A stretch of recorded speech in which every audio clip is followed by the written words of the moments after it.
Hi, good morning from the University of Houston. My name is Dr. Brandy Yale, and I'm going to be doing this brief webinar just to introduce you to some of the key things you need to know before you come to University of Houston. So I'm going to share my screen with you, and we're going to go through a brief presentation. And then at the end of that presentation, I'm going to answer any questions that you have. And hopefully we'll be able to answer all your questions. If not, I'm also going to share my email address with you so that you can contact me if you're having any issues or if you have any questions that we don't cover. I also wanted to let everybody know that this is the last webinar we'll be doing for the fall 2017 admission cycle. But every webinar we've done, I think we started in March. Every webinar we've done is available online through this YouTube page. So if there's any questions I don't cover, you might also want to watch those and see if you can find the answers to your question. So I'm going to share my screen with you now, and we are going to start the presentation. Okay, so as I said, I'm just going to cover a few brief things that you need to know for right when you get here. We're going to talk about what to do first when you arrive at UH. We're going to talk about international student check-in, prior degree verification, which is where we verify that you have a bachelor's degree. We're going to talk a little bit about billing, how that is done, what the due dates are, and methods for payment. And then we're going to talk about the orientation schedule, and finally, we'll go through the question and answer period. If you do have any questions during the presentation, you can type them into the live chat box. I will start reading those and answering them at the end of the presentation, but you can go ahead and start asking questions. The first thing I want to talk about is that the travel ban for 6 countries has been partially reinstated, but this ban now no longer affects students. So we don't want you to worry if you come from one of the countries covered by the travel ban, that we don't want you to worry that you won't be able to come, okay? So you can still get your visa, you can still come to the US. Because admission to our university will serve as a connection to a U.S. institution, which should prevent any issues with getting your visa. If you do have issues with getting a visa, whether it's due to this travel ban or not, you can defer your admission for 1 semester so that you have time to reapply for the visa. So for right now, you can, if you're coming this fall, but you haven't gotten your visa yet and you aren't able to get it before classes start, then you can defer your admission to the spring semester. You need to do this before classes start, though. So before August 21st, you need to let us know that you weren't able to get your visa, and then we will then defer your admission to the spring semester. In some cases, we may be able to defer your admission twice so that you can come next fall. And we just want to let everybody know that UH has a strong commitment to diversity of all types. We're really excited that we have so many international students that come from all around the world, and we're really excited that you're coming this fall. So for international students, the first thing you have to do when you get here is international check-in. There are particular dates that are set aside for this check-in. They're listed here by the location where the meeting will take place. So July 18th and August 15th, the location is in the Senate Chamber in room 204 of the Student Center North. And the rest of these dates, it'll be in the ballroom in Student Center South. If you have a hard time finding the Student Center, there are campus maps available online. If you want, you can send me an email and I'll email you the link to those. So on each of these dates, there will be 2 sessions, one in the morning and one in the afternoon. You're not required to come for the entire time. It just depends on how many people in front of you in line will determine how long you need to stay. So really all you're going to do is wait in line, have someone review your documents, and then you'll be approved for enrollment. So the required documents that you need to bring are everything that is related to your visa. So you need proof of admission, which can be your acceptance letter usually, and then proof of your legal visa status. So you'll need your passport with your visa stamp, your I-94 if you received one. You'll need your I-20 and any previous I-20 forms. If you've been in the U.S. previously studying, you'll need to bring your I-20s from those schools. If you're a J1 visa holder, you need to bring your DS 2019 and any previous ones, and then also the I-797, which is pretty rare, so you probably won't have one, but if you do, you do need to bring it. So you'll need to bring all of these documents to one of the check-in times. They'll review them and put on your SEVIS record that you've checked in with the school so that the federal government knows that you arrived in the U.S. and that you did a check-in at your school. This is a very important process for your visa and to stay in legal status in the U.S. So please make sure that you go to the earliest one you possibly can to get this taken care of as soon as possible. The next thing that most of you will need to do is prior degree verification. So for domestic students, you also have to have your bachelor's degree verified, but usually you can do that by having a transcript sent officially from your undergraduate institution after your degree has been conferred. So once that transcript says on it that you have received your degree, then you can send us your transcript. If you've already sent a transcript and your degree wasn't on it, then you will still have a hold on your account. For international students, the required documents are going to be different based on which country you come from, what type of institution. Generally, you need to submit everything, all semester mark sheets, consolidated transcripts, degree certificates.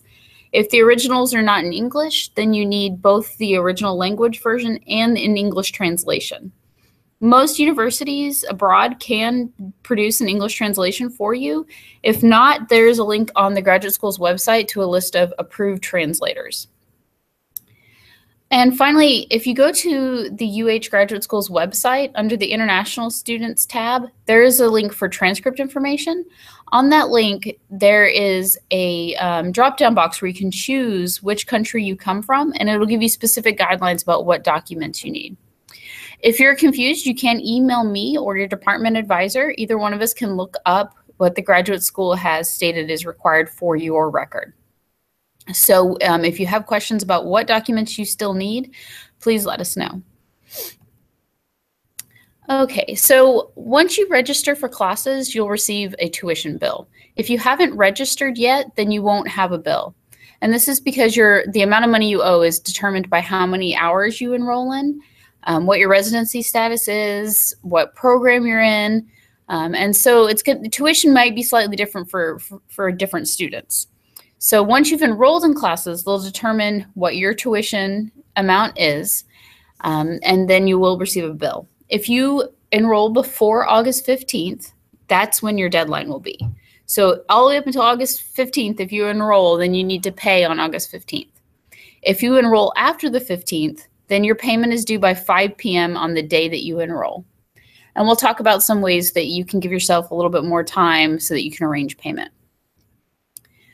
Your tuition bill will be made available through your online MyUH account, and you can pay it online, or you can go to the Welcome Center with any questions about paying in person.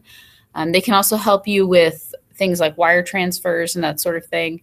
Generally, if you need to do a wire transfer, they suggest that you open a U.S. bank account, transfer the money to your own account, and then pay your tuition. This is the least complicated way to do it and prevents any mistakes from happening. Okay, and so here's some information about the payment plans. These are just the two most common payment plans. The first is an installment plan. If you want to pay your tuition throughout the semester in 4 monthly installments, you can do so. There's a $25 fee, and then you have to pay a fourth of your tuition with that first installment by August 15th, or the day that you register. So you have to set this up immediately after registering for classes. The second type of payment plan that's very common is the emergency deferment plan. And this is basically a short-term loan that will give you until November 20th to pay the full amount of your tuition. So if you are planning on paying the full amount all at once, this might be a good way to go. One of the best parts about the emergency deferment plan is that if you pay it all completely before the 12th class day, which this semester will be September 6th, you will not be charged any fees. There will be no interest, there'll be no fees. So if you're having trouble arranging payment or you just need a few extra days, then this might be a good option for you. If you wait until after the 12th class day to pay, then you will be charged a 5% annual percentage rate. So the longer you wait to pay, the more interest you will owe on that loan. A lot of you, if you have assistantships or other like scholarship funding that doesn't get processed in time, your advisor may ask you to do an emergency deferment plan to give them more time to make sure that all of your funding goes through your account before you have to pay. And so they'll make sure that your scholarship or your assistantship or whatever it is processed before the 12th class day so that you won't be charged interest rates. Okay, and so here's the orientation schedule. We're trying something new this year. We are going to combine the department orientations and the College of Engineering orientations on August 15th. So most likely you will receive an email from your academic advisor in your department telling you what time and location for your department orientation and the time and location for the College of Engineering orientation. What will likely happen is that we'll split everybody into two groups. We'll have a college session in the morning, and then those students will then go to their departments to find out department-specific information. And then we'll have a College of Engineering orientation session in the afternoon. So some of you may be in with your departments in the morning and then the college in the afternoon. And then after that, on the 16th and 17th, international students are required to attend the international student orientation. And then finally, the graduate school is having an orientation on August 18th. This is a university-wide orientation that will cover a lot of things about the campus and the resources available on campus. It is not mandatory, but they will be serving food, so you will have to RSVP for that orientation. You do not have to RSVP for any of the other orientations. You're just expected to attend them. Okay, and so finally, just some reminders of some important dates. The first day of classes for fall 2017 is August 21. You will be able to add classes to your schedule until August 28th, and then you can drop classes without them appearing on your transcript until September 6th. On September 6th, which is the 12th class day, everything is set in stone. You can't make any changes to your schedule after that point. Now, I always get the question that if you do make changes to your schedule, what happens to your tuition bill? And it will be adjusted. They will, if you stay in the same number of hours and nothing changes, then your tuition won't change. But if you add a class or drop a class and there is a change in the amount of your tuition, that will be adjusted. And any payment plans that you have set up will also be adjusted. So if you set up a payment plan and then add an extra class, that will just be incorporated. The fee for that class will be incorporated into your payment plan that you've already set up. So you don't have to worry about setting up a new payment plan for that one course. I also wanted to remind everybody that you have a lot of advisors and people here that are our jobs are to help you. The graduate academic advisors are staff advisors. They do a lot of degree planning. Everyone will have a degree plan that tells you what courses you need to take in order to complete your degree. And they will help you figure out what courses fit in different sections of that degree plan. And they can help you with college, department, university policies, procedures. If you're wanting to, make an exception on your degree plan, or if you're, there's a lot of things that you need to know in order to successfully navigate the university's bureaucracy. And that is what department advisors are there for. They're there to help you figure out what the rules are and what you need to do to complete your degree. Faculty advisors are more content advisors. So they can help you with choosing which class has the right content that you're looking for, and they will supervise your research. For non-thesis master's students, there's also a program director who is a faculty member in the department who oversees the graduate program for that department. And that person will act as your faculty advisor if you are a non-thesis student. If you are a thesis or PhD student, then you will have a research supervisor who will perform the same function, help you choose classes and supervise your research. As always, I want to encourage everyone to like and follow us on social media. The invitation for this webinar had a link to our Cougars Facebook group. We hope that you'll add yourself to that group and get to know each other. And then finally, I also want to encourage you to follow some newsletters. If you go to the webpage and just search for newsletters, there's a page where you can sign up for different types of newsletters and you can choose which ones are interesting to you. including down to the department level. So if you just want to receive research news from your department, you can do that. All right, so that's it for the brief presentation. I'm going to start looking through your questions now. Please go ahead and continue to ask questions, and we'll see how many we can get through in the time we have. So the first question I see is, can we submit sealed consolidated transcripts and degree certificate instead of semester mark sheets? No, you need to submit all three. We do require hard copies of your individual semester mark sheets. If you only have one copy and you can't get a copy from your university, you can bring those with you and take them directly to the graduate school office. If you submit documents in person, they can make a certified copy of it and hand it right back to you. So if you have any documents that you can't get a copy of and you don't want to lose, then I suggest you bring them with you personally. If you mail them to the school will consider it their property and may not return it to you. Okay, the next question is, how do I set up payment between the school and my sponsor? So that's going to depend on a lot of factors.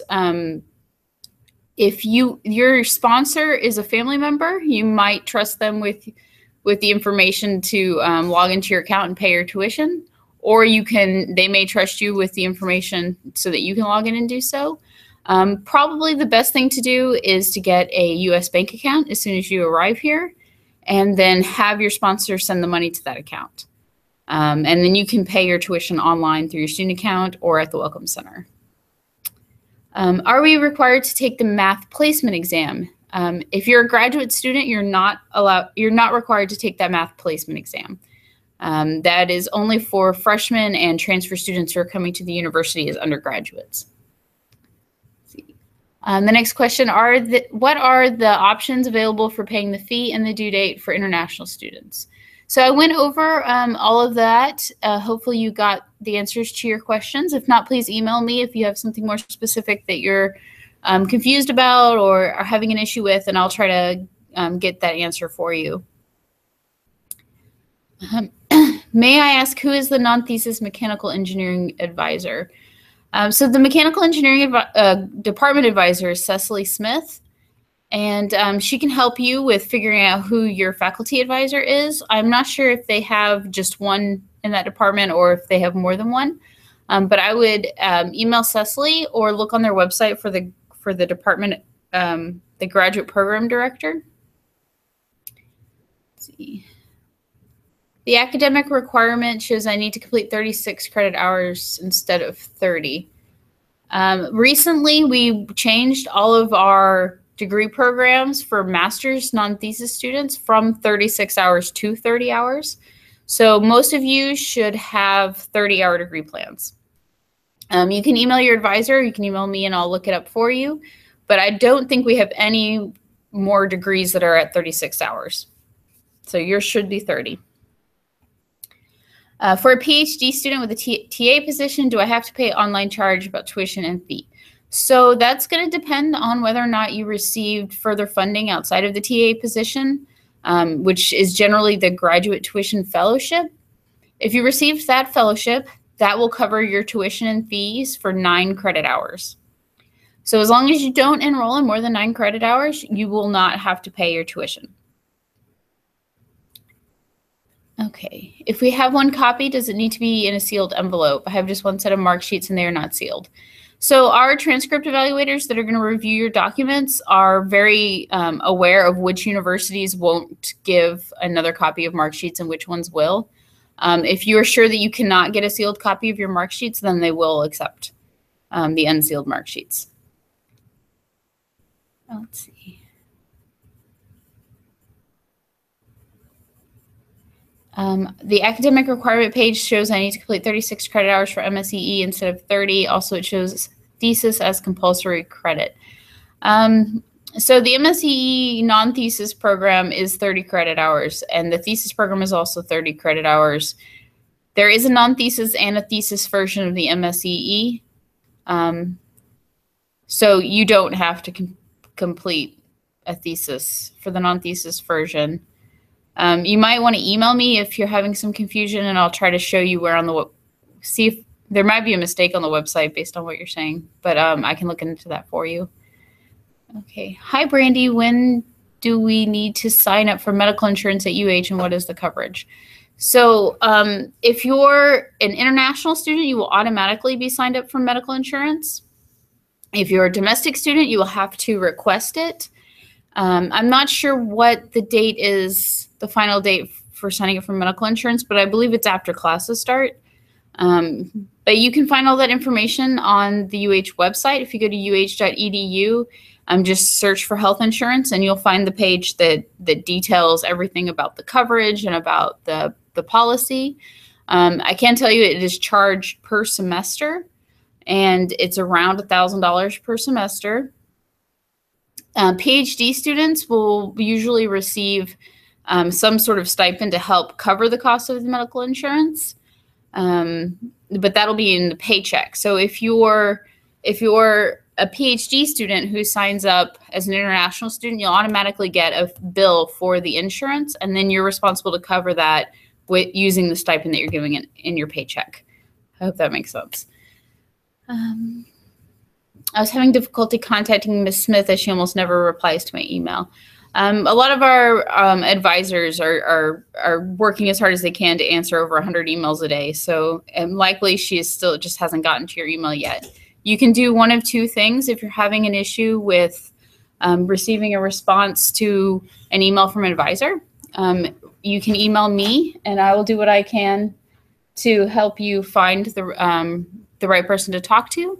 Another thing that you can do is you can email the graduate school at gradschool@uh.edu. And when you email through that email address, it starts a ticket system so that we can monitor when you receive a response to your question. So if you're having trouble getting a response, I suggest emailing through one of those two ways, and then we can make sure that you get an answer to your question. Okay, so the next question is, if I have sent all transcripts and degrees to the school and no longer have the hold on my UH account, will I still need to bring the original documents to the International Student Check-in? So if you no longer have a prior degree verification hold on your account, that means that you're done submitting documents. You don't have to submit any more transcript documents. And if you'd like me to check that for you, I can. Just send me an email, and I will check to make sure that we have everything we need. For International Student Check-in, you only need to bring visa-related documents. So if there's any documents that you need for your visa, then you can bring them at that time. Okay, I'm just going to wait a couple minutes and see if we get a few more questions. We just got one more.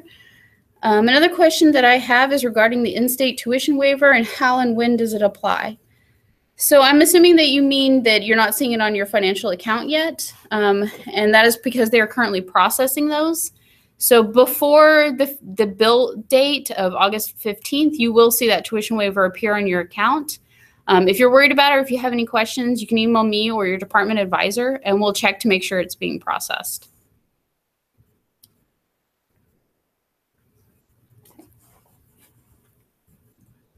I'm going to give it a couple minutes to see if there's any more questions.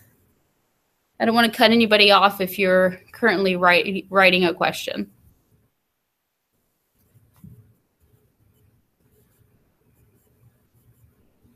How many are there? 14.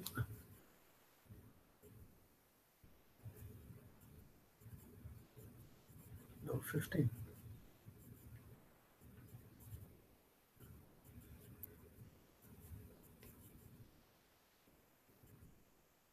Okay, so it looks like we don't have any more questions. I want to encourage you again that email me if you have any issues or problems that you're coming across with enrolling in classes or with coming here. We just got one more question. How do we go about the health insurance plan for international students? Do we need to fill some form? So basically, you're going to automatically be charged for the insurance. So you do want to go to the UH website and search for health insurance and read all of the information about that. If you have insurance already, you can request a waiver for the student health insurance plan. All that information is online. If you have issues with finding it, please email me and I'll point you in the right direction. But basically, your international students are required to have health insurance. So you can either get it through the school or you can bring your own plan with you and waive the fee for international students. So you want to look at the coverage really closely, look at what is required to have, and figure out which plan is better for you, getting your own or using the UH. Okay. Can my sponsor mail their check to the Student Business Services to pay my tuition? I would not suggest mailing the check, but you can contact the Welcome Center at the address I showed you guys before. Talk to someone there to find out if they can accept it by mail. I would just be concerned about it getting lost Or in the bring mail. the check yourself.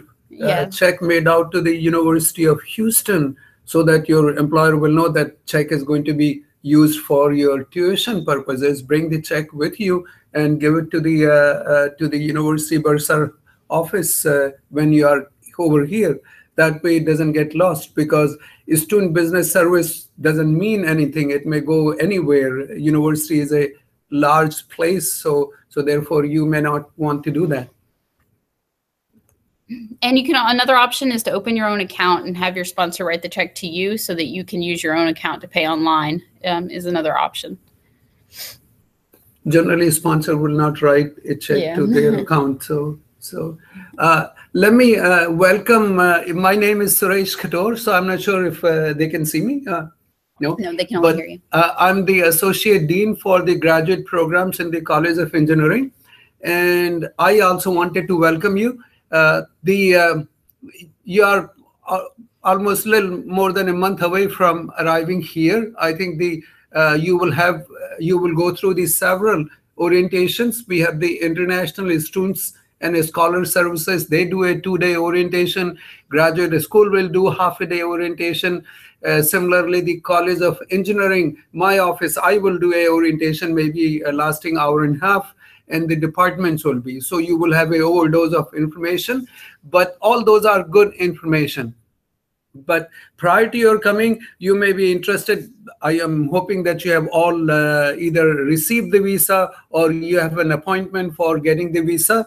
So do make sure that you do that early enough. Contrary to the popular belief, there is no travel ban for the students coming to the US. There may be a travel ban for people from those 6 countries that President Trump has done, but there is no travel ban for these students. So I wanted to make it clear, you are all welcome here. You have been admitted, and so therefore I would strongly recommend that do not believe that rhetoric and come plan to come over here. The political situations keep changing. What is true today may not be true tomorrow. So in terms of, as you are planning to come, you may want to contact the Indian student organization or Chinese student organization or wherever you are from. They are very helpful in terms of your bringing you from the airport, or you can stay with them for 2 or 3 days until you get your own apartment. So some of the things that you will have to do is getting your apartments, getting settled down before the classes begin. So I will strongly recommend you come the week before. I think 14th is Monday, so if you can come like Saturday, Sunday or something, so that you can settle down. I think the orientations begin Tuesday onwards. Tuesday is the departments doing the orientation. Wednesday, Thursday is the International Students and Scholar Services. When I say Wednesday, Thursday, that's like 15th and 16th. The classes begin on August 21st. In terms of your packing, this country is pretty informal. Students don't wear suits or ties or any such thing. So bring a pair of jeans or khakis, and then have lots of half sleeve shirts, full sleeve shirts. You may want to keep one suit just in case you want to do the interview for your summer internship or your job interviews or whatever, but otherwise pack accordingly.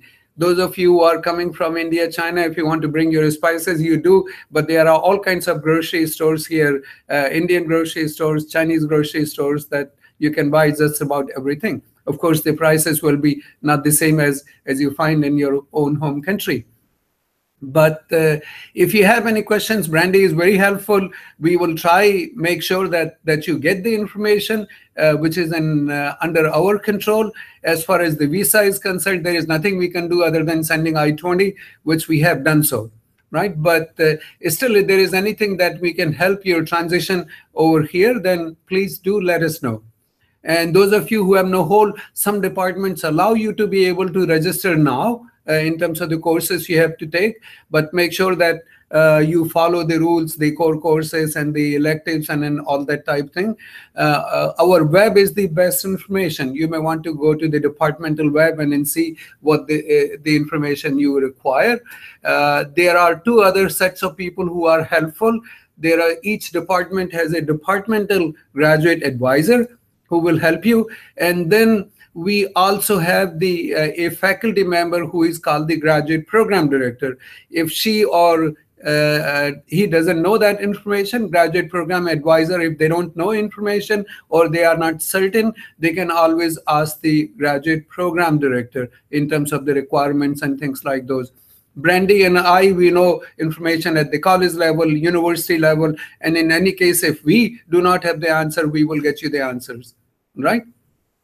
I'm not sure if there is one more question that has come. Brandy can take that. Yeah, so the last question is, do we need to register for a Cougar Card online or at the Welcome Center? And you can do it either way. You can go through the online system to request your Cougar Card and they can mail it to you. Or you can go to the Welcome Center, they'll take your picture there and then hand you the card. If you do it online, you have to upload a picture and you have to make sure you follow the requirements for that picture. So we have another question. Do Coast Services refill our Q card with $26 every month? I actually don't know anything about the Q card or Coast Services. If you want to, you can send me an email and I'll look into that. Yeah, me neither. I have no idea about the Coast Services.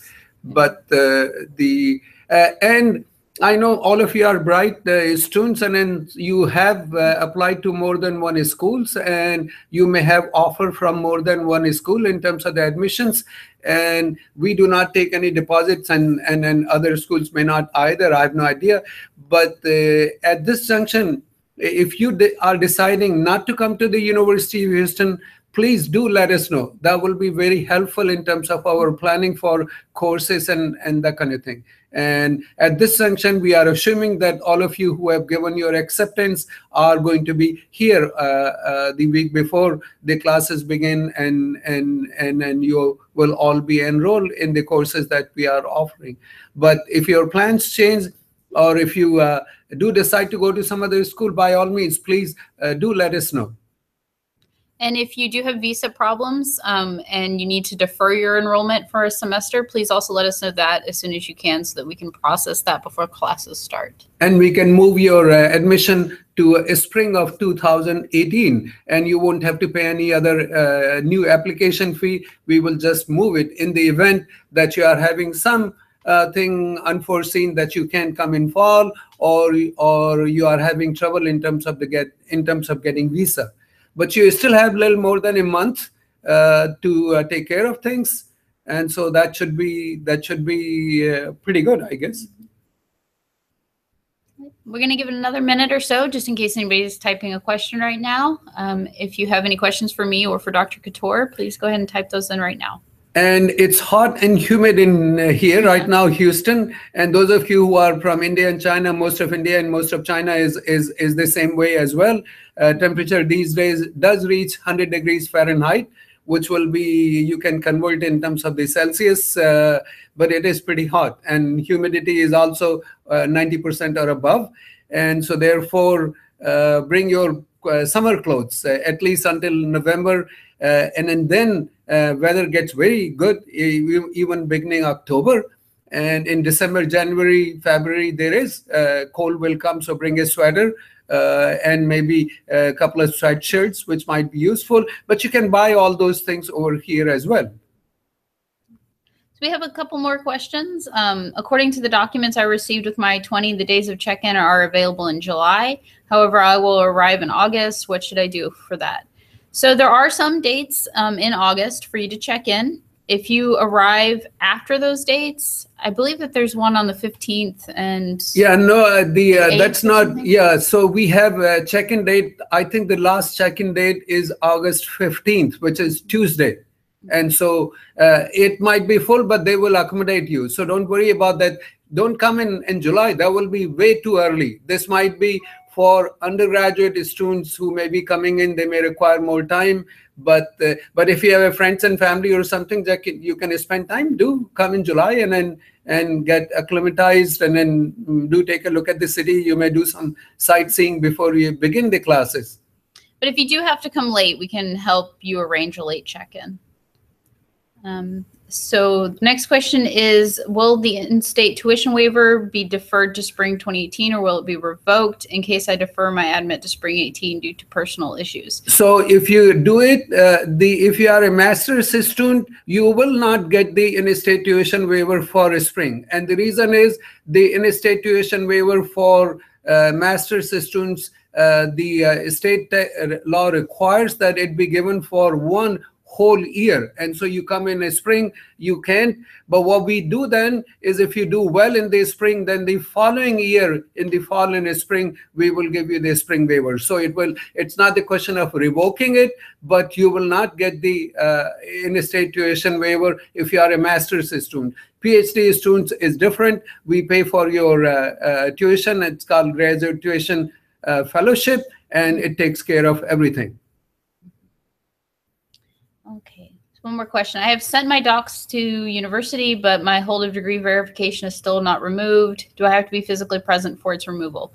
No, you don't have to be. As long as we've received all the documents, they will have to be reviewed and evaluated first before your hold is removed. If you'd like, you can send me an email and I can check with the graduate school to see if they received your documents. And to ask them to expedite that process. So you might have sent just a few days back, and then there might be a big hopper where all these documents are, because at this time they receive lots of documents, so they may be going through. I mean, there are only that many people who are working in the graduate school. So, but just to make sure that your documents are there, Brandy will be able to check that your documents are there. It's just a question of they're getting them to the document and doing the degree verification. All right. And earlier also someone asked a question, if there is no hold, do I need to show my original? By all means, bring your original. In the event someone asks you, so you have the original documents that you are having with, there is nothing wrong in, it's just few pieces of paper that you can bring along with your carry-on baggage. Don't put them in your checked luggage.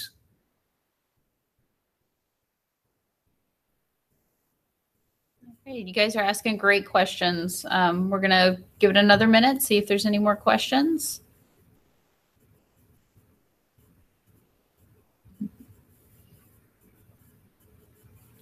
And if you want, I'm not sure, this might be our last webinar, but if there is still a need, maybe we can do in 2 weeks, 3 weeks time, just before your arrival, in case there are last minute questions. Go ahead, read that. So someone's asking about health insurance, that they've already been in Houston for 6 months and already have health insurance.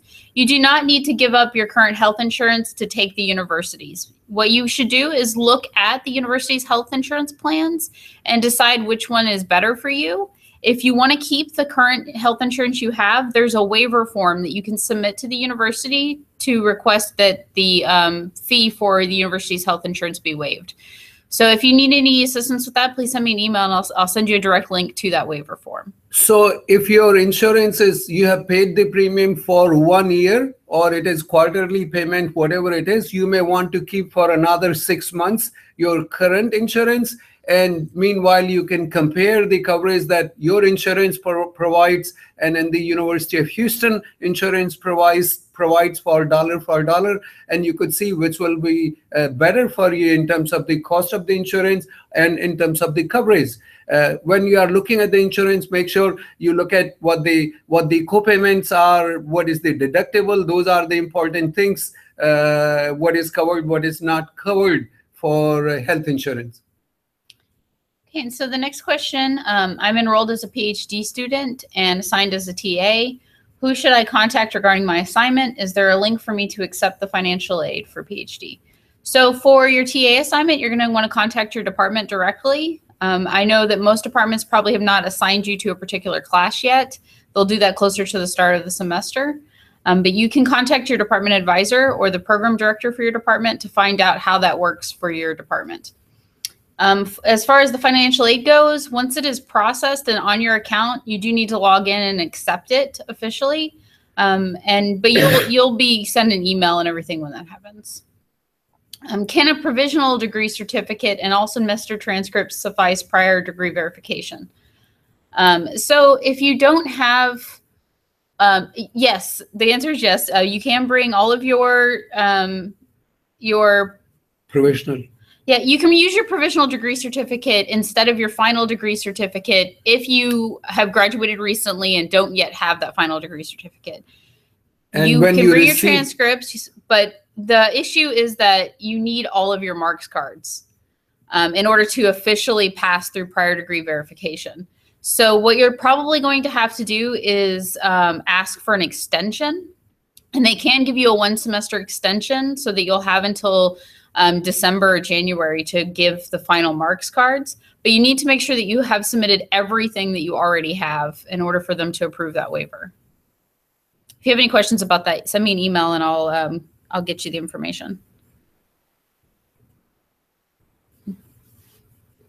And all these are great questions. Anyone who is asking a question is helping 20 others who may have similar questions.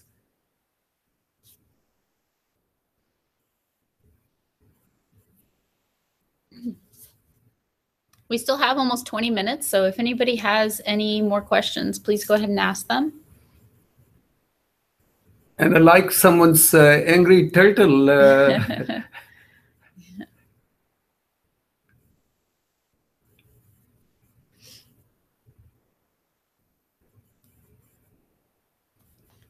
we're just going to give it another minute so we don't make everyone sit in silence for a while. And I hope you know that all these sessions are available to you via YouTube. So anyone who has missed today's session, or if you would like to see the earlier webinars that Brandy did, you can always go there and take a look at it. But in case you have any questions, feel free to write to her or write to us, and then we will see we can respond to you. We have each of the webinars that we've done so far. I think this is the 5th one. Each of the webinars has a different kind of focus, and so you may find answers to your questions there. One of the webinars goes into more detail about the payment structure and about how your tuition will be charged per semester and over the course of your program. There's one that covers success in graduate school, how to find the right resources that you need once you're here. So there's a lot of different topics that you can look at to find answers to any questions you have. So the same student has asked the follow-up question. Yes. So lack of marks cards won't put a hold on my class enrollment. You'll have to request the extension, and once that's approved, they'll remove the hold for 1 semester. The hold will reappear next semester, and you won't be able to enroll in spring until you've completed prior degree verification. Okay.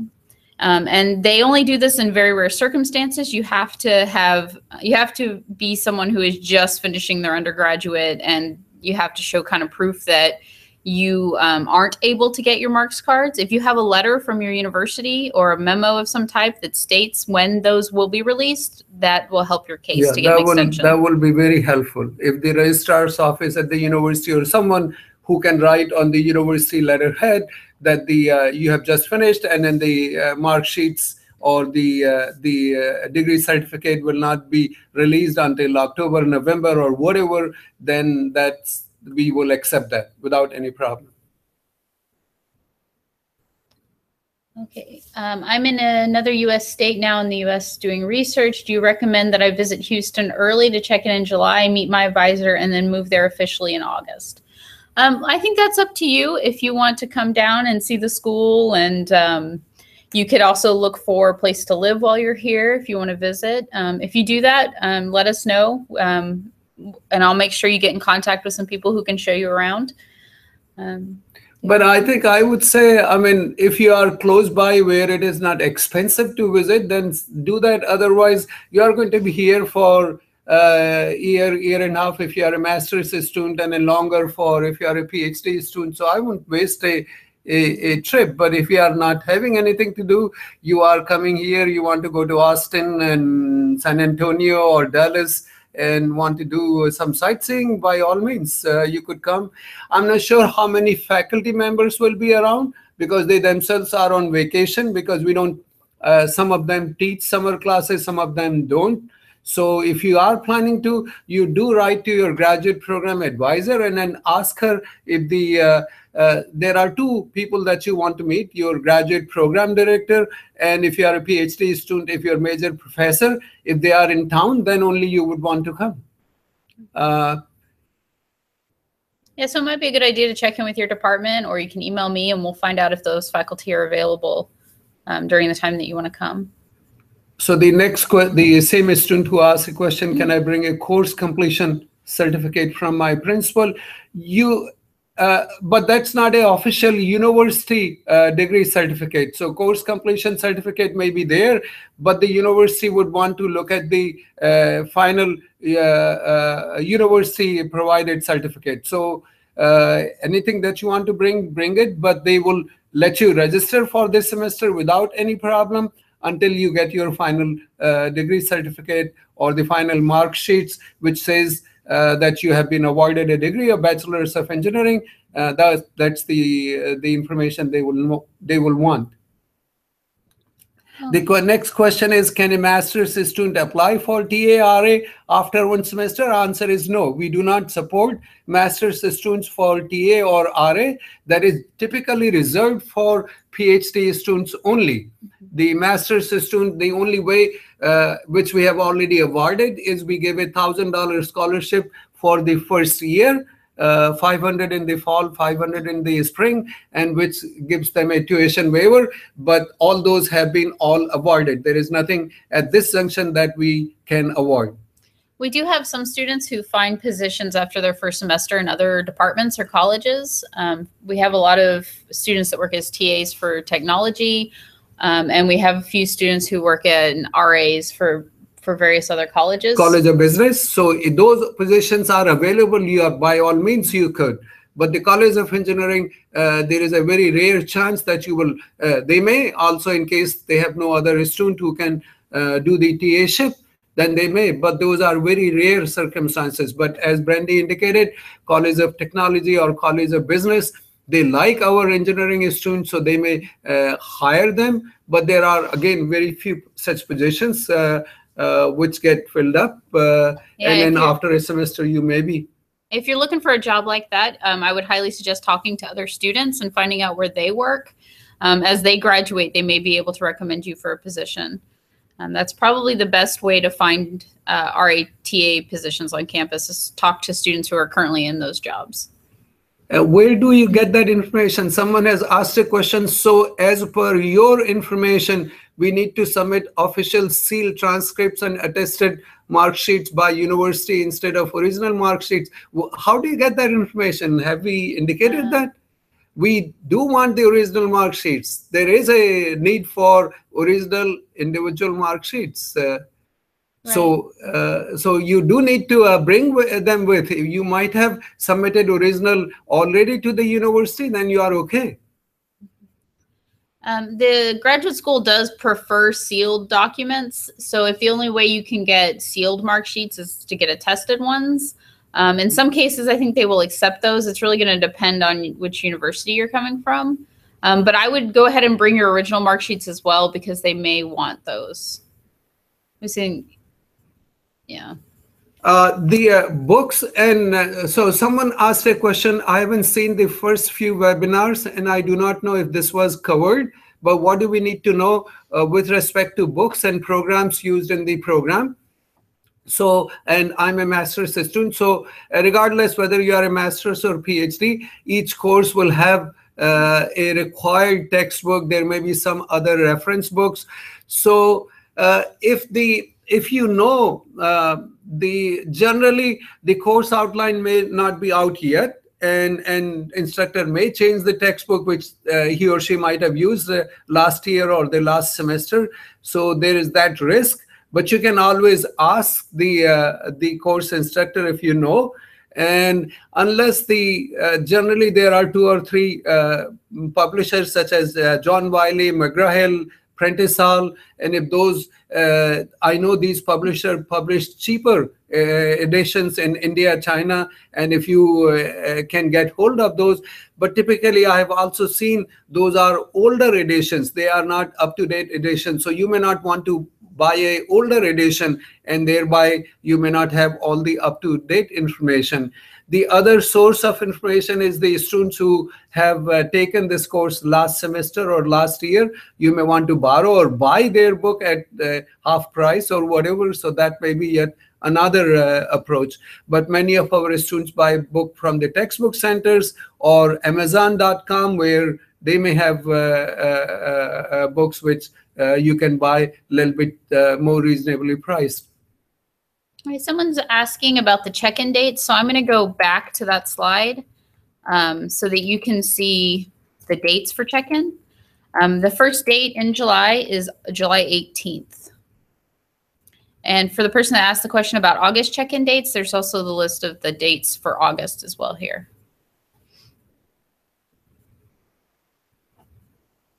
So August 15th is the last day. And because August 16th or August 15th is Tuesday, I think that day the departmental orientations will begin, and August 16th and 17th, the international students and scholar services, their orientation will begin. And Friday, August 18th morning is the graduate school orientation is there. And these orientation, they will provide good, useful information. They will provide information about the university, about career card and enrolling in the courses and things like those. Okay, and so we have one more question about waiving the health insurance. And so if you go to the UH website and search for health insurance, you'll find a page that details how exactly to do that waiver. If you're having issues with finding it, just email me and I'll send you the direct link to the waiver form. And it shows how to submit the waiver request. You just upload it through your MyUH account. It's pretty simple.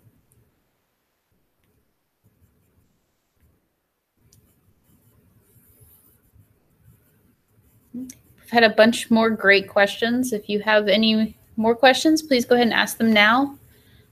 You can also email me after we're finished with the presentation, and I'll reply to you by the end of the day.